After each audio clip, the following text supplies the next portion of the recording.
아무개입니다. 오직 예수님의 이름만이 높임을 받고 저는 아무개일 따름입니다. 오늘 말씀은 누구를 바라보아야 삶의 생명을 얻을 수 있을까? 진정한 행복을 찾을 수 있을까? 이런 주제로 말씀드리겠습니다. 오늘 말씀은 믿음의 주요 히브리서 12장 2절 말씀입니다. 믿음의 주요 또 온전케 하신 이인 예수님을 바라보자. 저는 그 앞에 있는 즐거움을 위하여 십자가를 참으사 부끄러움을 개의치 아니하시더니 하나님 보좌 우편에 앉으셨느니라. 주님께서는 부끄러움을 개의치 아니하시고 십자가에 올라가셨습니다. 많은 사람들이 침뱉고 욕하고 또 채찍질하고 해도 주님은 십자가에 올라가셨어요. 왜? 누구를 위해서? 우리를 위해서 올라가셨습니다. 우리의 수많은 죄, 알고도 지은 죄, 모르고도 지은 죄를 다 용서하시려고 십자가에 올라가셨어요. 그런데 우리는 날마다 우리 주님 부끄럽게 합니다. 우리 행동으로 부끄럽게 하고 우리의 마음으로 잘못된 마음을 가지고 부끄럽게 합니다. 우리는 날마다 주님 바라보질 않아요. 세상 것 바라볼 게 너무나도 많습니다. 드라마도 봐야죠. 영화도 봐야죠. 드라마나 영화가 물론 다 나쁜 것은 아니에요. 그렇지만 때로는 예수님 바라보지 못하게 할 때가 너무나도 많습니다. 또 인터넷도 봐야죠. 그것도 부족해서 스마트폰으로 온갖 뉴스를 다 봐야 됩니다. 실시간 뉴스 다 보고 세계 뉴스 다 봐야 돼요. 참 주님 바라볼 시간이 많지 않은 시대입니다. 그런데 문제는 이 눈으로 바라보는 것들 때문에 오늘날 특히 젊은 아이들이, 어린 아이들이 게임을 한다는 거예요.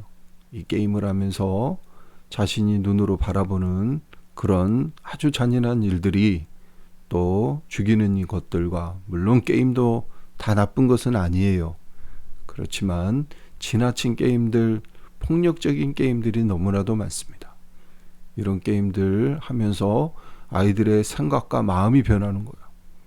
그래서 폭력적인 기질로 변한 아이들이 많은 사람들을 죽이는 일들, 주변에 어려움을 가져오는 일들을 너무나 많이 봅니다. 또 큰 문제는 이 컴퓨터처럼 일상의 모든 것들이 그냥 놓으면 다 되는 줄 알아요. 무책임해지는 겁니다. 그러니까 젊은 이들이 유아를 놓고 그냥 이사를 가는 일들이 발생하고 때려서 죽이는 일들이 발생을 하는 거예요. 무책임하니까 그냥 놓고 가면 다 끝나는 줄 알아요. 그렇지만 이 땅에서 우리가 모든 행하는 일들은 반드시 책임을 져야 되는 일들이 있습니다. 그래서 우리가 바라보는 것들 때문에 우리의 생각이 또 바라보게 돼요. 우리의 행동이 결정되는 겁니다. 히브리서 11장 1절 말씀 보면 믿음은 바라는 것들의 실상이요 보지 못하는 것들의 증거라고 말씀하셨어요.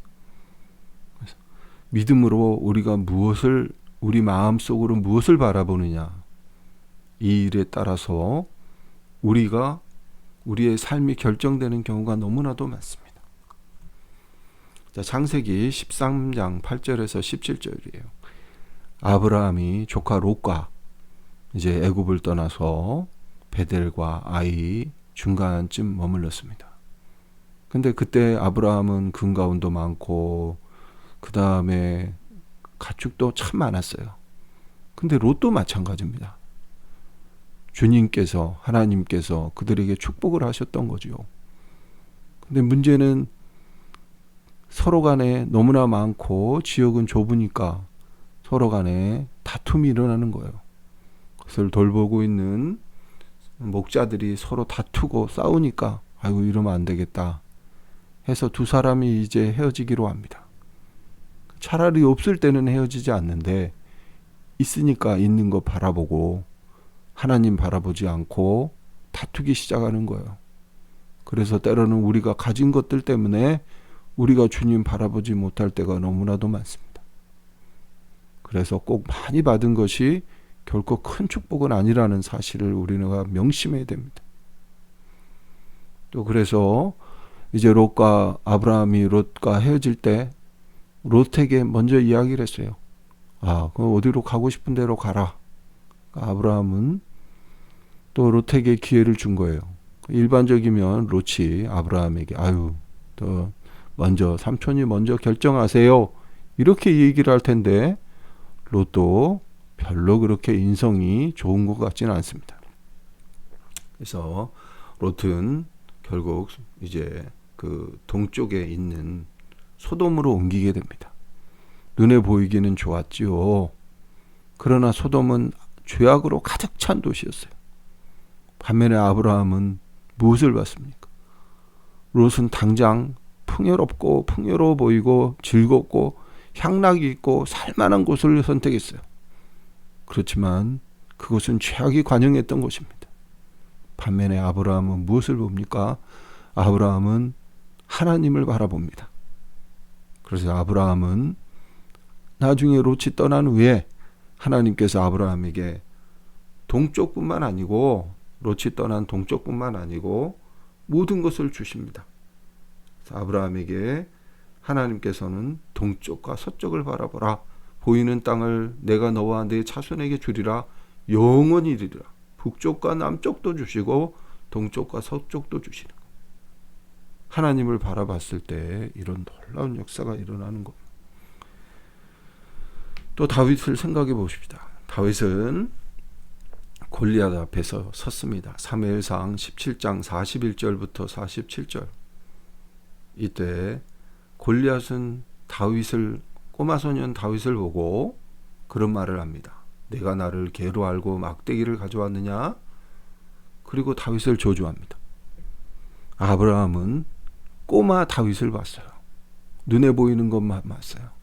그렇다면 다윗이 만약에 눈에 보이는 것만 봤다면 그는 골리앗이 가지고 있는 창과 칼, 이 어마어마한 것들, 덩치들, 키가 크고 두려움만 봤을 거예요. 그 당시 많은 이스라엘 사람들은 골리앗의 외모와 힘과 칼과 창과 모든 것을 봤어요. 인간적인 것을 봤습니다. 그래서 두려움에 떨었어요. 그러나 다윗은 하나님을 바라봅니다. 그래서 하나님을 바라보고 이렇게 말합니다. 너는 칼과 창을 가지고 나왔지만 나는 전능하신 여호와 곧 내가 모욕하는 이스라엘 군대의 하나님의 이름으로 나왔다. 여러분, 그것입니다.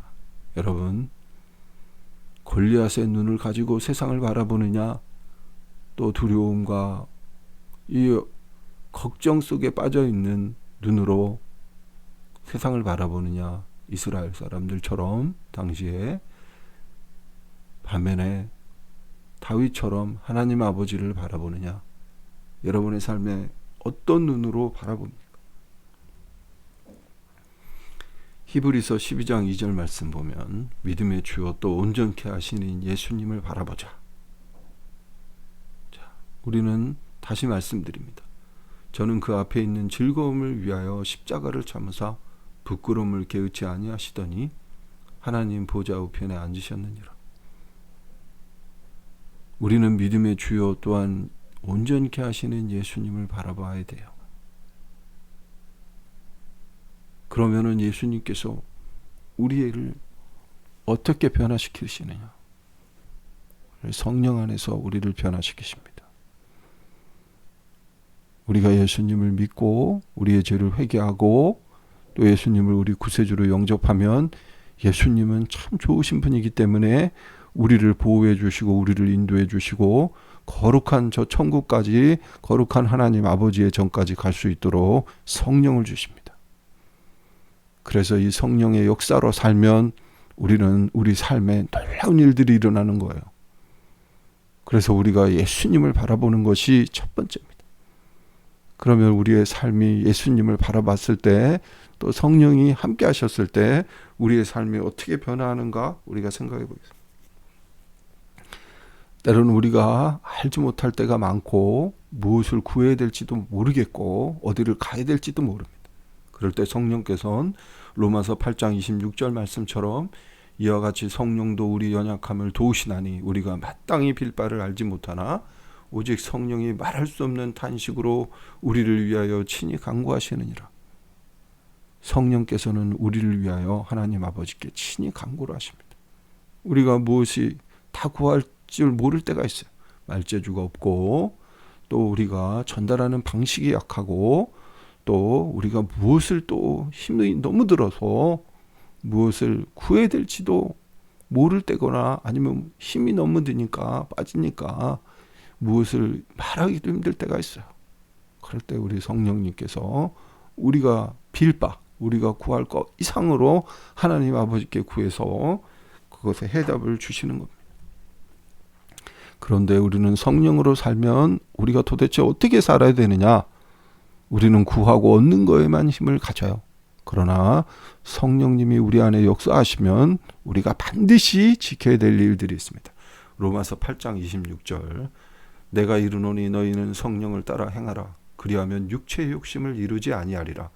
육체의 소욕은 성령을 거스르고 성령은 육체를 거스리나니 이 둘이 서로 대적함으로 너희가 원하는 것을 하지 못하게 하려 함이니라. 너희가 만일 성령의 인도하시는 바가 되면 율법 아래 있지 아니하리라. 육체의 일은 분명하니 곧 음행과 더러운 것과 호색과 우상 숭배와 주술과 원수 맺는 것과 분쟁과 시기와 분쟁과 당짓는 것과 분열함과 이단과. 여러분 마음속에 지금 이런 것들이 있다면 이것은 성령의 인도하심이 결코 아닙니다. 투기와 술 취함과 방탕함과 또 그와 같은 것들이라 전에 너희에게 경계한 것 같이 경계하노니 이런 일들을 하는 자들은 하나님의 나라를 유업으로 받지 못할 것이요 오직 성령의 열매는 사랑과 희락과 화평과 오래 참음과 자비와 양성과 충성과 온유와 절제니 이 같은 것을 금지할 법이 없느니라.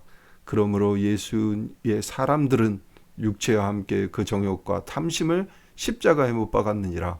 만일 우리가 성령으로 살면 또한 성령으로 행할지니 헛된 영광을 구하여 서로 노엽게 하거나 서로 투기하지 말지니라.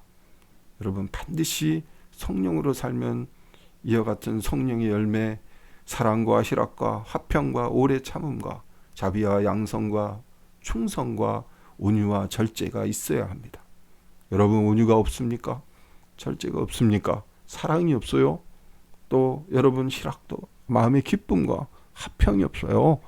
그러면 여러분 성령 안에 거하는 것이 아닙니다. 이거는 여러분이 가지고 있는 직분에 따라서도 아니에요. 여러분이 가지고 있는 많은 것들에 따라서도 아니에요.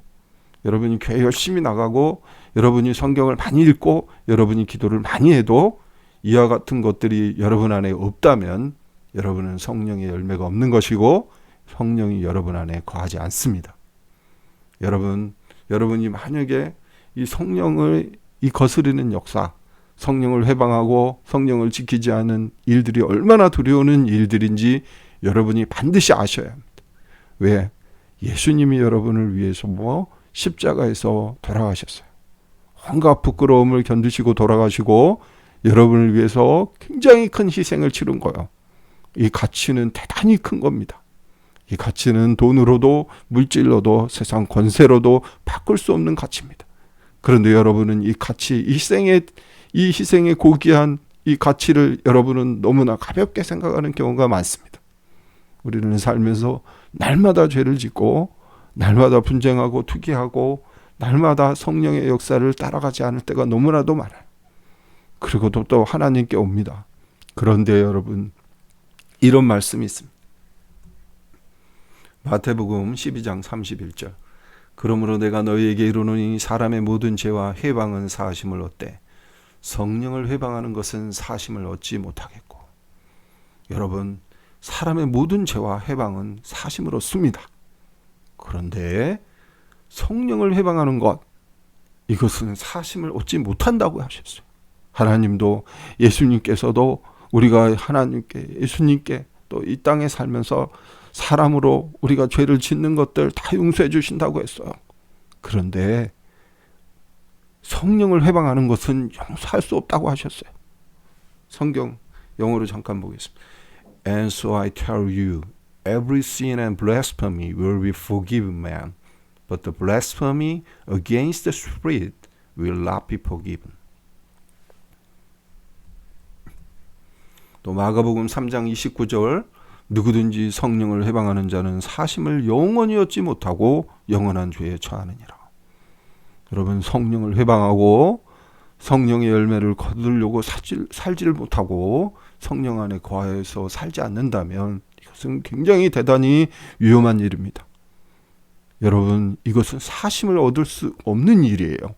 그러므로 여러분의 삶에 이 성령의 열매가 없고 이 성령을 원하지 않는 일들, 성령님이 원하지 않은 일들, 회방하는 일들을 하고 계신다면 반드시 생각해 봐야 돼요. 지금이라도 주님 앞으로 돌아오고 이 말씀을 붙잡고 우리 예수님의 우리를 위해서 돌아가신 희생의 가치가 얼마나 크고 그 돌아가심 십자가에서 피를 흘리신 그 보혈의 능력과 더불어 그 희생의 고귀한 가치가 얼마나 큰지를 생각하고 그것을 감사한다면 반드시 성령의 열매를 거둘 수 있도록 성령 안에 거해야 되고 이것이 우리의 살 길입니다. 성령 안에 거해서 그래서 다윗도 그것을 알았어요. 다윗 왕도 이 모든 왕권도 있고 모든 물질도 많고 모든 권력도 있고 권세도 있고 말 한마디면 모든 일을 할 수 있던 다윗 왕도 시편 51편 11절에 나를 주 앞에서 쫓아내지 마시며 주의 성령을 내게서 거두지 마소서. 성령을 거두지 마시라. 다른 건 다 거둬도 좋은데 성령을 거두지 마시라. 성령을 거둔 사울은 어떻게 됩니까? 잔인하게 전쟁터에서 죽음을 당합니다. 그의 가족도 모두 멸망하게 됩니다. 그런데 다윗은 그것을 알았어요. 가장 큰 것, 그것은 성령을 거두지 않는 것입니다. 성령이 고귀한 것. 여러분 삶에 오늘 예수님을 믿지만 나는 성령이 없어요. 나는 성령의 열매가 없어요. 나는 사랑과 희락과 화평과 자비와 온유와 양성과 충성과 절제가 없어요. 그러면 여러분 다시 한번 기도하세요. 성령께서 여러분에게 이런 열매를 주실 것입니다. 그리고 성령께서 여러분과 함께 하셔서 사도행전 1장 8절 10절 말씀부터처럼 오직 성령이 너희에게 임하시면 너희가 권능을 받고 예루살렘과 온 유대와 사마리아와 땅끝까지 이르러 내 증인이 되리라 하시니라. 이 말씀을 마치시고 저희 보는 데서 올리어 가시니 구름이 저를 가리워 보이지 않게 하더라. 올라가실 때 제자들이 자세히 하늘을 쳐다보는데 흰 옷 입은 두 사람이 저희 곁에 서 있더라. 여러분, 예수님께서 마지막에 이 땅을 떠나시면서 하신 말씀이에요. 오직 성령이 너희에게 임하시면 너희가 권능을 받고 예루살렘과 온 유대와 사마리아와 땅끝까지 이르러 내 증인이 되리라고 하셨어요. 여러분, 증인은 뭡니까? 본 것을 이야기하는 거예요. 여러분, 성령이 안에 계시고 그 성령으로 말미암아 보는 거예요. 요셉은 꿈을 통해서 보았어요. 다니엘도 꿈을 통해서 보았고 많은 선지자들이 또 예언자들이 주님이 주시는 영적인 눈으로 바라보았어요. 다윗도 영적인 눈으로 바라보았고 아브라함도 영적인 눈으로 바라보았어요. 이 성령이 함께 하시면 영적인 눈으로 바라봅니다. 여러분, 이 시간에 육신의 눈으로 바라보고 육신이 원하는 것을 아버지 이루려고 한다면은 우리 하나님, 우리 사랑하시는 예수님 안에서 또 성령의 역사로 말미암아 여러분 변화하는 놀라운 역사가 있게 되기를 기도합니다. 여러분, 주님 성령의 역사로 바라봐야 돼요. 그래서 여러분도 성령께서 이 일은 해라 하면 반드시 해야 되고 성령께서 이것은 하지 마라 하면 반드시 해서는 안 됩니다. 오늘 하루도 우리 남은 삶도 우리가 성령 안에서 여러분 주님이 주시는 권능을 받고 주님의 증인이 되기를 소원합니다. 다 같이 기도하겠습니다. 주님 아버지 감사합니다. 아버지 하나님, 오늘도 부족한 사람이 주님의 말씀을 전했습니다. 주님이 말씀 가운데 성령께서 함께 하시고 성령의 놀라운 역사로 말미암아 우리의 삶이 성령의 열매가 가득 아버지 맺어지는 삶이 되게 하여 주시옵소서. 성령을 회방하지 않게 하시고 아버지 때에 따라서 오직 예수님만 바라보고 우리가 때에 따라 우리가 변화하는 사람이 아니라 예수님 중심으로 성령의 역사와 인도로 살아가는 저희들 되게 하여 주시옵소서. 이 모든 말씀 우리 주 예수 그리스도 이름으로 기도드렸습니다. 아멘.